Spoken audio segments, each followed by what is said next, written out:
مرحبا وأهلا بكم في برنامج داخل واشنطن. أنا مضيفكم روبرت ساتلوف. يسمى في علم الاقتصاد بالقاتل الصامت، مع أنه ليس انهيارا اقتصاديا ولا فقدان مفاجئة للفكة يؤدي إلى هبوط أسعار الأسهم، ولا اختفاء شركات كاملة من وجود بين ليلة ودهاها، وهو ليس فترة اقتصاد يخسر فيها ملايين العمال وظائفهم فجأة، إلا أنه يحدد صحة الاقتصاد بشدة، فهو يسبب تآكل الدخل ومذخرات واستثمارات، وفي نهاية المطاف سيؤثر كل شيء إنه التضخم. قد ينظر البعض في أرجاء العالم إلا التضخم الحالي في أمريكا ويضحك، ففي عام 2020 بلغ التضخم في تركيا 12%، في الأرجنتين 42%، في لبنان 85%، وفي فنزويلا 2355%. أما في أمريكا فالنظام مختلف، حيث يتوقع أن يبلغ التضخم حوالي 2% في السنة الواحدة. لذلك عندما بلغ التضخم أكثر من 9% في الشهر مارس، وهو أعلى نسبة تضخم منذ أكثر من 40 عاما، كاد أن يتحول الوضع إلى حالة تراوح وطنية. فالاقتصاد هو ما يحرك السياسة الأمريكية أكثر من أي قضية أخرى. لمناقشة اقتصاد التضخم وسياساته في أمريكا، يسرني أن أستقبل اثنين من أهم الخبراء لدينا، جيمس أستل وغريغ روب. Welcome back to Dakhel, Washington. If economics drives American politics, the story of the day is inflation, now hovering at or near its highest point in decades. Today, we're going to take a close look at what is inflation and what we as a nation and government can do about it. I'm delighted to welcome two of Washington's most outstanding experts on economics and politics, James Astle and Greg Robb. Thank you both for joining us this morning. So, Greg, what is inflation and how does it happen? Inflation is, the too much money chasing too few goods. It sort of distorts the economy, and people lose track of, what to produce and what people need. So it's something that can be really distorting for the economy. That's why the Fed likes to keep inflation close to 2%, which is like a nice, smooth thing where people don't have to worry about it. But, when prices are jumping all over the place, it can really screw things up, I guess. Can you say that? That's the technical professional term, yes. Now, for the longest time, inflation seemed close to zero or hovering at somewhere near there. James, it shot up to close to 10%. What drives prices up? What did this? As Greg said, you have too much money and you have constraints on supply of goods that the money is chasing. So the causes can be from either end, either too much money flushing into the economy, or that sudden constraint, or anyway a constraint of goods and services that the money is chasing. In Europe and America, we're seeing similarly historic high levels of inflation from, as you say, a very low base, but the causes and the nature of the inflation seem to be quite different. In Europe, where again, the sort of 7%-ish inflation pretty much across the EU and the UK, most of the cause is a constraint on energy and food, which has pushed up prices of both and caused inflation across the economies. In the US, there is less constraint in those areas and a far broader set of inflation indicators. And this suggests that the American economy was too flush with too much cheap money for too long. So it's a more broader demand-induced inflation than the narrower supply-induced inflation that we're seeing in Europe, albeit that the headline rate of inflation is similar in both places. And very briefly on the specifics of what seems to have caused the US inflation. Well, the background again is similar to the causes in Europe. The economy was basically shut down very, very dramatically over in the first phase of the COVID-19 pandemic. And then when things opened up again, the supply chains that were feeding goods into the economy were lagging, were slower to reawaken than the demand that the reopening of the economy reawakened. And therefore you had broken supply chains, glitches, constraint on the supply of goods. But I think there is a gathering consensus that the government was to blame for being too generous in its fiscal splurge, especially the beginning of the Biden administration, where it put an additional nearly $2 trillion into the economy. And so given that broader context of constrained supply, glitches in supply chains, and a great flush of cheap money poured into the economy, you had a perfect recipe for the broad-based inflation that we're now seeing in the US economy. Greg, do you agree with that assessment for why we are where we are? Parts of it, yes. Parts of it, no. But I think the good thing, I think it was very good. I think the way that people should think about it, one way what might be helpful is it's sort of like World War II. What happened to the U.S. economy after World War II? When the economy went from building tanks to having to build dishwashers, and it took a long time, and there were all kinds of constraints, and there was inflation. So the pandemic was sort of like a war, and there was a lot of spending and a lot of money running around the economy, not doing the smartest things, and so that sort of generated. That's where we are now. I think that's a really good. In my mind, that's a good, helpful way to kind of frame where we are right now. And I know that people will ask this, what role, if any, does the war in Ukraine, does the Russian invasion of Ukraine and its implications contribute to our inflation? Or is that more of a European issue, James? It's more of a European issue for sure, especially on those key metrics, inflation in energy and food prices. America being further remote and from Ukraine and able to produce a lot of its energy and food itself, has been less affected in those two areas, although it is increasingly being nonetheless somewhat affected by the inflation that the war in Ukraine is especially causing on food and energy. So, Greg, let me bore down on this just a bit. When we say inflation is just under 10%, does that mean the cost of everything has gone up about 10%? Is that the average cost of goods? And does it matter which goods? I mean, if it's the cost of bread that everybody buys, that's one thing. If it's the cost of a Maserati that only James can afford, that's something else. How do ordinary people feel inflation? The government puts out statistics, the Consumer Price Index. It's like a basket of goods. They try to collect goods that people use, and they kind of track the prices. So prices are going up everywhere for everything. The thing about it is that it won't do this forever.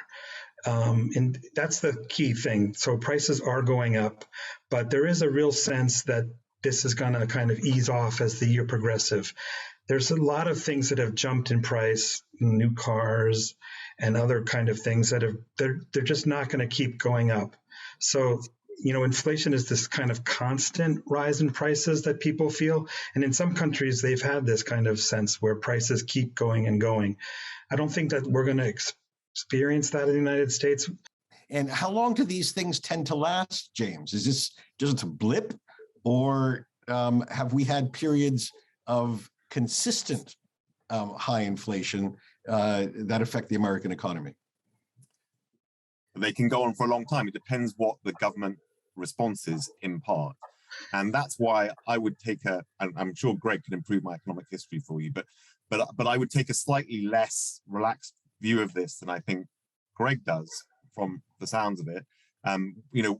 The Fed, the administration have been predicting that this was a sort of very specifically pandemic and reopening induced inflation, which we would expect to abate by the end of this year. Therefore, don't worry about it too much. Consumers will relax, and politically this will have perhaps a negligible effect. And unfortunately, that has not proved to be the case. This has already been more sustained and much higher inflation than those soothing voices were telling voters, everyone, in the earlier part of the year, such that the Fed is going to have to increase its interest rates more rapidly and to a higher degree than it had expected to. And of course, raising the cost of borrowing and therefore constraining the amount of money that's in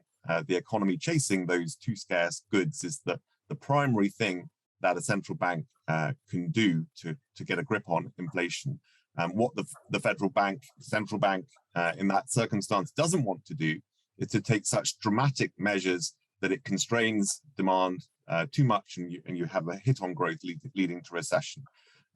It wants to be able to smoothly control the levers so that you constrain inflation a bit without jeopardizing growth. The chances of that happening have unfortunately diminished quite considerably because the inflation has been higher and more enduring than predicted, and therefore because the Fed's response is going to have to be a little bit more brutal than we had expected. So I think that I may take a slightly more cautionary, graver view of this than Greg does. I think that the chances of a bumpy landing for the American economy out of this are much higher than we thought just a short period ago. Okay, when we come back from the break, I'm going to turn to Greg, who watches the Fed, the Federal Reserve Bank, America's central bank, for decades now, and we're going to get more deeply involved into what our government, the Federal Reserve, the executive branch, can do, should do, will do, and shouldn't do to address this inflation that is plaguing the American economy. In just a moment. From the schoolyard to the battlefield, when big guys attack little guys, the big guys usually win, but not always, as the brave Ukrainians are showing the world. But you would think the Russians would know this, because this isn't the first time a massive Russian army invaded its smaller, undermanned neighbor and took a trouncing. That dates to November 30th, 1939, when the Red Army had ambitions to swallow up the neighboring country of Finland in an effort to expand the borders of the Soviet Union. But even with a 1 million-man army, it didn't count on the bravery and determination of the Finns. With just 400,000 troops, less than half the number of the invaders, the Finns stood their ground. Using dense forests to their advantage, they stopped huge columns of Russian armor, just like the Ukrainians did 3/4 of a century later. The frigid cold winter helped as did the fact that Stalin had decimated much of his officer corps in political purges. In all of World War II, the great Finnish defense in what was known as the Winter War was perhaps the most extensive, humiliating defeat the Russians suffered. And the story is now coming full circle, with the Finns deciding that Russia's invasion of Ukraine is a reason to get rid of its neutrality and to join the great defensive alliance that emerged after World War II, NATO. It is the second massive defeat for Russia at the hands of the mighty Finns.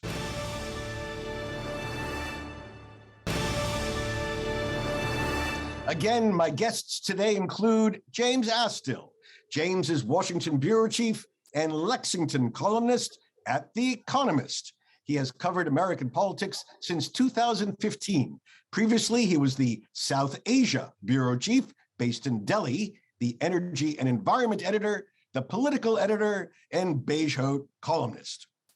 Also joining us for the first time is Greg Robb, senior reporter for Market Watch here in Washington, where his primary focus is the Federal Reserve Bank, a pretty important beat at the moment.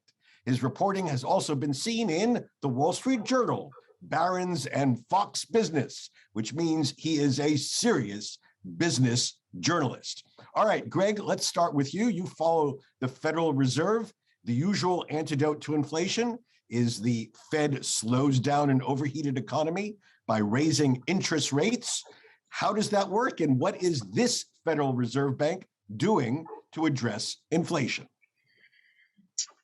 Thanks for that. I do think there is a really good chance that there could be a recession as a result of this. I don't think inflation is really super high now. The Fed now, with inflation is surprisingly high for them. They're surprised how high it's gotten. So they are right now talking really tough, and they're raising rates pretty, steadily at a pretty fast clip. They're going to try to get rates up to 3% by the end of the year. Right now, they're just around 1%. And there's a chance that they're going to take them higher. I think a good bet is that they'll take them up to maybe 5% before this episode ends. But that's going to be a lot. That's a lot for the markets to digest. That's a lot for the economy to digest. But right now, they are saying they're talking tough on inflation. They don't want, right now we have had this big rise in inflation. They don't want it to kind of get embedded in the system. They don't want people to start to think that this is a normal thing. So they really are going to try to get inflation down. Now Fed Chairman Jerome Powell has been insisting that he's going to keep marching rates up. He's not paying attention to the stock market declining. And so we'll just have to see how it all works out. And James, just to connect this to politics, I would assume the Biden administration would like to know a little bit earlier than December, preferably somewhere around the first week of November, that things are moving in the right direction. Any chance that's going to happen? Well, I think that inflation could moderate a bit, but the narrative around inflation, I think, is already established, and I think there is a great deal of pessimism in the markets, which is also not likely to turn around anytime soon. Older people tend to vote more assiduously with younger people. Older people have wealth invested in markets, are worried about their pensions, and get very, very gloomy indeed when they see their wealth cut dramatically, as they are right now as markets tumble.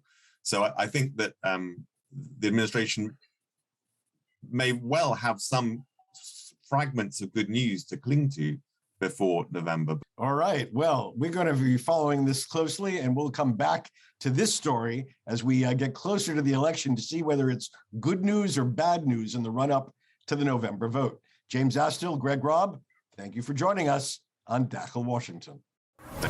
It happened again, this time in Buffalo, a working-class city that is the second largest in New York State, located on the shores of Lake Erie, not far from the Canadian border. A young man filled with senseless, irrational rage at Blacks and Jews walked into a supermarket and started shooting, killing 10 innocent people. Sadly, this is not a rare occurrence. From a church in Charleston to a synagogue in Pittsburgh, from an elementary school in Connecticut to a gay nightclub in Orlando to a hotel in Las Vegas, the story is numbingly similar. Purposeful, planned mass murder based on hate, rage, and intolerance made possible through the acquisition of easily obtainable firearms, often with military quality lethality. Does it have to be this way? Is this what the founders envisioned when they safeguarded the right to bear arms in the Second Amendment? Some people argue that the solution to these atrocities is more guns, that we need more guns in schools so teachers can confront shooters, that we need looser restrictions on guns so more Americans can defend against intruders, criminals, and other miscreants, that our problem is not too many guns, but too few. I find this reasoning bizarre. I don't think we need to look abroad for the answer to all our problems, but here it is instructive. The data is clear. Countries with strict gun restrictions and a much higher bar to gun ownership than we have also have substantially lower gun-related deaths. The United States has the second highest number of gun deaths in the world after Brazil. Our ranking is lower on a per capita basis, but it is still in the top fifth of all the world's countries. Only a small percentage of the nearly 40,000 gun deaths each year are from mass shootings. A terribly high proportion come from suicides, where, after the unique case of Greenland, we rank the highest in the world in per capita suicides. These are not records to be proud of. Why can't we have sensible gun control alongside with sensible gun rights? Are you a hunter? Great. Buy a shotgun for hunting season. Take a class, get a license, enjoy your sport. Concerned about home safety? Great. Buy a pistol, take a class, get a license, keep it locked in your bedside night table. For what possible reason should anyone own a machine gun? For what possible reason should it be legal to carry a weapon in city streets? For what possible reason should we allow the online purchase of untraceable parts that, when assembled, are as much of a gun as any bought whole? Is there any circumstance that any person should be able to buy a gun without a background check, a training class, and a license? I think the vast majority of the American middle supports these common sense positions. None of these ideas will end the plague of gun violence in our country, especially given the tens of millions of guns already available. But our job is not to finish the task. It is to chip away at it as though our lives depend on it, which they do. وصلنا إلى الختام هذه الحلقة من برنامج داخل واشنطن.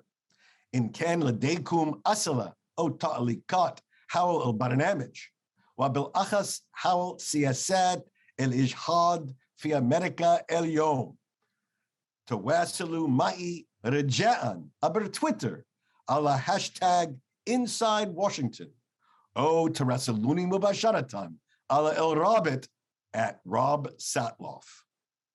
إلى اللقاء في الأسبوع القادم. حتى ذلك الحين شكرا لكم وإلى اللقاء.